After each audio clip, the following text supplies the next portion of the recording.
अगर तुम एक्टर हो तो रोल खुद तैयार करके आ जाओ, देख के बताऊंगा कि तुम्हें शो देना है कि नहीं।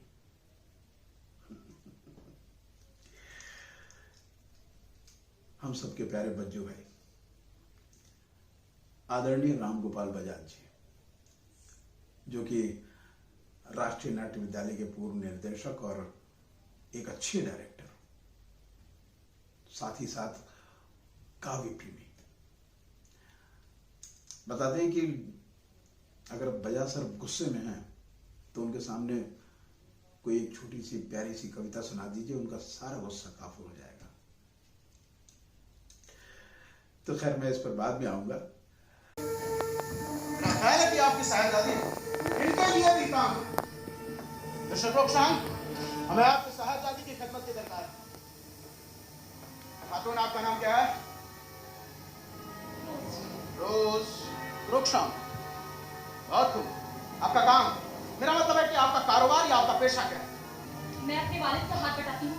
बहुत खूब, बहुत खूब। मैं रोज प्रोक्षांग ये हला बटाती हूँ कि मैंने न सिर्फ अपने लिए बल्कि तमाम आवाम के लिए ईमानदारी की जिंदगी बसर की है। हला उठाती हूँ कि मैंने न सिर्फ अपने लिए बल्कि तमाम आवाम के लिए ईमानदारी की जिंदगी बसर की। बहुत खूब, बहुत खूब। मिस्टर प्रोक्षांग, मेरा ख्याल है कि सब कुछ कायदे से। जनाब, एक बात पूछना चाहता था। कहिए। जी, मुझे कब तक के लिए ये कब तक? जब तक कि इंसाफ ना हो जाए तब तक। संतरे, अब तुम जाकर अदालत के अफसरान और पहले मुंशी को लेकर आओ।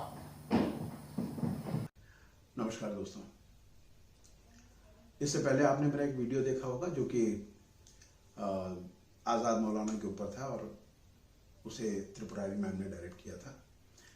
उस वीडियो को लेकर खास बात ये रही कि लोगों ने उसे काफ़ी देखा और सराहा और कमेंट्स भी आए। कमेंट्स को देखकर ये समझ में आया कि जो मेरे दर्शक हैं वो कुछ और भी ज़्यादा जानना चाहते हैं और कुछ सवाल भी थे उनके।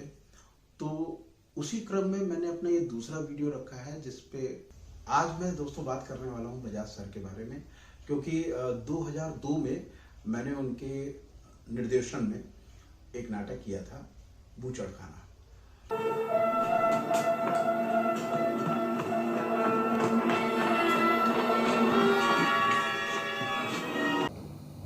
मेरा ख्याल है कि सब कुछ कायदे से है। चलिए कार्रवाई शुरू करें। हाँ, पहला मुलजिम मिलॉर्ड एडवर्ड एलिंगटन।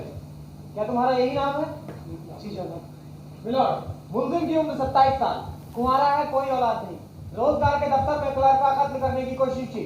कहिए मुलजिम का वकील। जनाब, कार्रवाई जारी रखें। जी, अपने लफ्जों में अदालत को बताओ कि क्या हुआ था।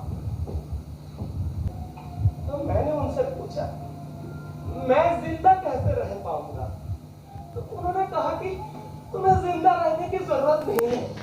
मैंने भी कहा तुम्हें भी जिंदा रहने की जरूरत नहीं है। हमका वकील क्या इस बात से मुतमईन है कि मुलजिम कसूरवार है? क्या मिला? मुलजिम का वकील। जनाब, अदालत से गुजारिश है कि मुलजिम ने रोजगार के दफ्तर के क्लर्क पर वार नहीं किया। भाई ऑब्जेक्ट मिला। मुलजिम ने खुद ये कबूल किया है कि उसने क्लर्क को शानों से पकड़ा था। क्या ये बात सच नहीं है? ऑब्जेक्शन मिलॉर्ड, वो गुस्से में था। मेरा सवाल ये है कि क्या वो दर हकीकत क्लर्क का खून करना चाहता था? अदालत मुलजिम के वकील से ये कहना चाहेगी कि वो फैसला सुनाने की जिम्मेदारी अदालत पर छोड़ दे।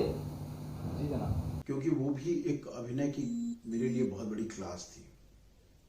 हुआ यूं था कि मुझे बूचड़ खाना नाटक में रीडिंग के दौरान मेरी कोई कास्टिंग नहीं हुई और मुझे कोई रोल नहीं मिला।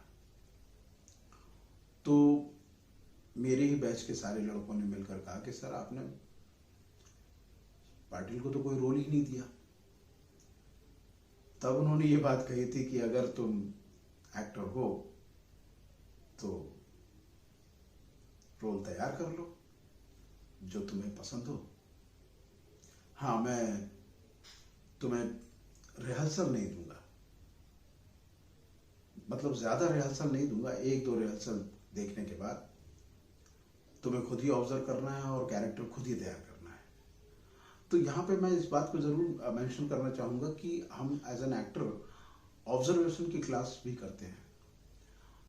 तो मेरे लिए बहुत बड़ा टास्क रहा कि मैं रिहर्सल के दौरान पूरे नाटक को देखूं और जो कैरेक्टर जैसे किस तरीके से सर निर्देशित कर रहे हैं उनको ऑब्जर्व करके जो कैरेक्टर मुझे पसंद था वो मैंने तैयार किया। मिस्टर टोटसांग, सरकार सभी मुलजिमों को सिर्फ एक ही ड्रिंक के दाम देगी। अलबत्ता यदि आप चाहें तो आप अपने खर्चे पर दूसरी मर्तबा ड्रिंक दे सकते हैं। सरकार आपको इसके पैसे देगी। 5 बजे अदालत की कार्रवाई मुलतवी की जाएगी। यदि एक बार आप लोग मुनज़्ज़म हो गए तो निहायत ही रफ्तार के साथ काम निपटाते चले जाएंगे, और आपको ऐसा करना होगा क्योंकि ये इमरजेंसी का दौर है, मुकम्मल और 100%। यहाँ मैं एक बात बताना चाहूँगा कि बजाज साहब के काम करने का तरीका ये है कि वो किसी भी नाटक के स्क्रिप्ट उसकी इतनी बार रीडिंग करवाते हैं कि वो उसके डायलॉग तो रीडिंग के दौरान ही तैयार हो जाते हैं। इवन नाटक का कॉन्सेप्ट, कैरेक्टर के ऊपर जितनी भी वो डिटेलिंग देते हैं वो सारा, और नाटक की हिस्ट्री, मतलब स्क्रिप्ट के ऊपर जितनी भी बातचीत होनी है, जितनी ज़रूरी बातचीत होती है वो स्क्रिप्ट रीडिंग के दौरान ही हो जाती है। तो ये अनुभव मेरे लिए बहुत अच्छा रहा। और सबसे बड़ी बात है, जब मुझे रोल नहीं मिला, हाँ एक छोटा रोल ज़रूर था मेरे पास, उस रोल को करने के साथ साथ मैं पूरे नाटक को ऑब्जर्व करता था, हर कैरेक्टर को ऑब्जर्व करता था, और उसमें से मुझे जो कैरेक्टर पसंद था उसकी तैयारी मैं अलग से करता था। तो जब बजाज सर पूरी नाटक की रिहर्सल ख़त्म कर देते थे तो अपने पार्ट टाइम में जाकर उसी स्टेज पे, उसी जगह पे, उसी ब्लॉकिंग में मैं अपने सारे डायलॉग बैठाता था। कौन सा डायलॉग किस मोटिवेशन के साथ, किस इंटेंशन के साथ कैसे बोलना है, कितना लुक किधर देना है, कितना किसको बोलना है, ये सारा मैं अपने डायरी में एक नोट करता जाता था। और एक दिन मैंने कहा, सर एक रिहर्सल मेरी देख लो, और उन्होंने रिहर्सल देखी। ऑलमोस्ट मैंने एक तरीके से कहना चाहिए कि कॉपी की, कैरेक्टर की फर्स्ट कास्ट था उसको मैंने फॉलो किया। तो रिहर्सल देखने के बाद उन्हें बहुत पसंद आया। उन्होंने कहा कि ठीक है, 2 शो तो मैं तुम्हें दे ही दूंगा। और मैंने, मतलब एक एक्टर बदमाश होता है, तो उस बदमाशी में मैंने एक चीज़ कर ली कि लाइट की टेक्निकल रिहर्सल मैंने ले ली। लाइट की टेक्निकल रिहर्सल में आपको इतनी बार डायलॉग बोलने होते हैं कि ब्लॉकिंग भी क्लियर हो जाती है, लाइट भी मिल जाती है, और सारा कुछ अपने आप, और आपकी झिझक भी खत्म हो जाती है। कोई एक्टर के डायलॉग भी सुनने को मिल जाते हैं। मतलब कोई एक्टर चूंकि एक बार के साथ रिहर्सल कर चुका है तो वो दूसरी बार आपको टाइम क्यों देगा, लेकिन वहाँ पे तो टेक्निकल रन है तो बोलना ही पड़ेगा, तो वो मिल जाता है। तो बहरहाल मुझे एक टेक्निकल रन मिला और फिर मुझे शो मिले, और थैंक्स टू बजाज सर कि उन्होंने जो जितने शो फर्स्ट कास्ट को दिए थे उतने ही शो मुझे भी दिए। और एक माँ के कहर से अब हमें किसी किस्म की हैरत नहीं होनी चाहिए।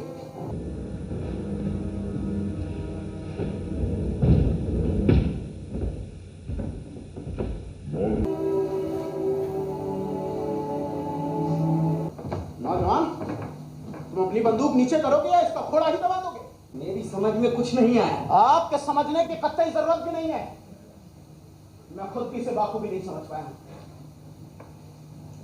हालांकि मैं जानता हूं मेरा हश्र सबसे खराब होगा।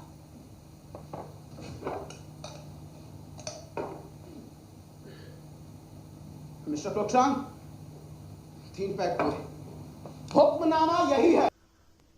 तो ये तो खैर शो करने का अनुभव था, लेकिन इसमें एक बड़ी बात ये रही कि उनके काम करने की शैली, जो कि मेरे लिए बड़ी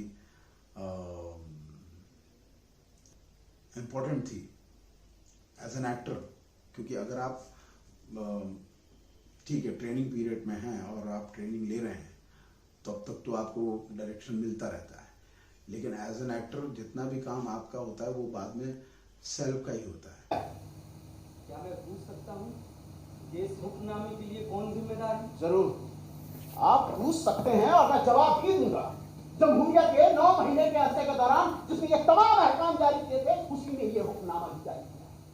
मैंने साबिका हुक्मनामा भेजने के लिए सबूत के तौर पर सदाकत के खातिर कोई एतराज नहीं किया था, और मौजूदा हुक्मनामे की सदाकत के लिए सबूत के तौर पर मैं कोई सवाल नहीं कर सकता, और शायद आप भी नहीं कर सकते। लेकिन मैंने जमहूरियत की गारंटी से खिदमत की है, अवाम के गहरे और पुरस्कार मफाद को हमेशा पेश नजर रखा है। बेशक मैंने भी वैसी ही खिदमत की है।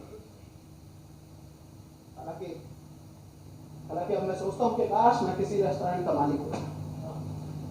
खैर, इस वक्त भी आप और मैं, हम दोनों इस ताजा तरी हुक्मनामे में दर्ज अहकाम के मुताबिक आवाम के गहरे और पुरस्कार मफाद को बरकरार रखेंगे। खैर, आप चलकर मुलजिम की जगह पे खड़े हो जाइए। ये तो रहा मेरा अपना अनुभव, जो कि बजाज सर के साथ बूचड़ खाने के दौरान हुआ। और अब आप लोगों के लिए ये है, एज एन एक्टर मैं बता दूं कि एक क्लास ऐसी भी होती है और एक डायरेक्टर इस तरीके के भी होते हैं कि